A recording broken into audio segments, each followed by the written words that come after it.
हर इंसान सोचता है कि वो अपनी ज़िंदगी खुद चलाता है, लेकिन सच्चाई ये है तुम्हारे दिमाग की डोर किसी और के हाथ में है। तुम्हें लगता है कि तुम प्यार कर रहे हो, लेकिन असल में तुम किसी के साइकोलॉजिकल ट्रैप में फंस चुके हो। वो ट्रैप जो दिखता नहीं पर महसूस होता है, वो एहसास जो एडिक्शन बन जाता है।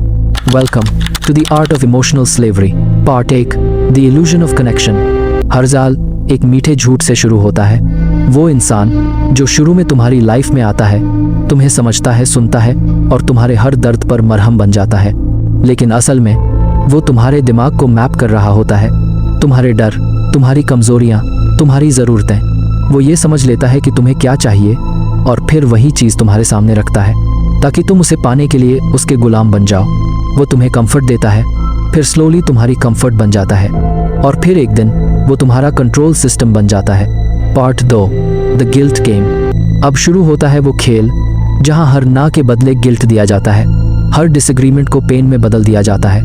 वो तुम्हें ये महसूस कराता है कि अगर मैं गया तो तुम टूट जाओगे, और यही डर तुम्हें बांध देता है। तुम्हें लगता है कि तुम उसे खोना नहीं चाहते, पर सच ये है वो तुम्हें खुद में खो चुका है।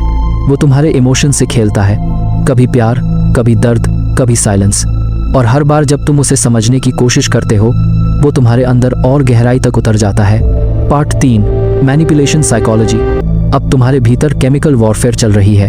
हर टेक्स्ट, हर कॉल, हर आई मिस यू तुम्हारे दिमाग में डोपामीन रिलीज करता है। वो तुम्हें एडिक्टेड बना देता है, एक ऐसा एडिक्शन जो तुम्हें कभी खुश नहीं करता लेकिन छोड़ने नहीं देता। जब वो बात नहीं करता तुम्हारा मन बेचैन हो जाता है, जब वो मुस्कुराता है तुम खुद को जिंदा महसूस करते हो, और यहीं पर तुम एक साइकोलॉजिकल पपेट बन जाते हो। तुम्हारा बिहेवियर, तुम्हारे इमोशंस, तुम्हारी सोच, सब अब उसके कंट्रोल में है। वो जानता है कौन सा शब्द तुम्हें तोड़ देगा, कौन सी मुस्कान तुम्हें वापस खींच लाएगी, और यही मैनिपुलेशन का सबसे खतरनाक रूप है, जब इंसान तुम्हारी माइंड केमिस्ट्री को समझ जाए। Part 4, dependency and submission. अब तुम पूरी तरह डिपेंडेंट हो चुके हो। वो चाहे तुम्हें इग्नोर करे या इंसल्ट, तुम फिर भी उसे जस्टिफाई करते हो, क्योंकि तुम्हें डर है कि वो चला ना जाए। वो चला भी जाए तो तुम्हारा दिमाग हर बार उसे वापस बुलाता है। तुम खुद को कन्विंस करते हो कि वो बदलेगा, लेकिन हकीकत में अब वो तुम्हें बदल चुका है। वो अब तुम्हारे अंदर जी रहा है, तुम्हारे थॉट्स, तुम्हारे हैबिट्स, तुम्हारे फियर्स में। तुम मिरर में खुद को देखते हो, पर जो नजर आता है वो तुम नहीं, वो है। Part 5, the invisible chains. अब कोई विजिबल चेन नहीं है। तुम फिजिकली आज़ाद हो पर मेंटली पूरी तरह bound.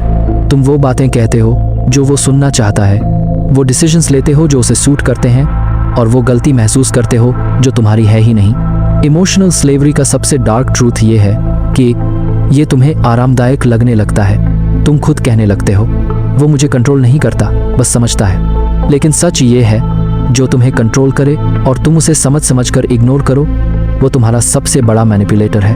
Part 6, the realisation, the break. फिर एक दिन तुम टूटते नहीं, तुम जागते हो। तुम्हें एहसास होता है कि तुम अपने अंदर के मास्टर को खो चुके हो। तुम्हारे अंदर की आग बुझ चुकी है और अब वक्त है उसे फिर से जलाने का। तुम मिरर में खुद को देखते हो और कहते हो अब बहुत हुआ, अब किसी की पपेट नहीं बनूंगा। तुम्हें खुद से लड़ना होगा, क्योंकि इस स्लेवरी को तोड़ने के लिए तुम्हें उसी डर को मारना होगा जिससे वो तुम्हें बांधे हुए है। अगर ये वीडियो तुम्हारे अंदर कुछ हिलाया है तो समझो तुम्हें अब भी आग बाकी है, क्योंकि इमोशनल स्लेवरी से बाहर निकलना ही नहीं, उसे पहचानना भी एक आर्ट है। और अगर तुमने आज इसे समझ लिया तो अब वो तुम्हें कभी मैनिपुलेट नहीं कर पाएगा। अगले वीडियो में मैं बताऊंगा कि कैसे तुम्हारे अंदर छिपा मैनिपुलेटर दूसरों को कंट्रोल करता है। तो सब्सक्राइब करो, क्योंकि अगला सच तुम्हारी जिंदगी बदल सकता है।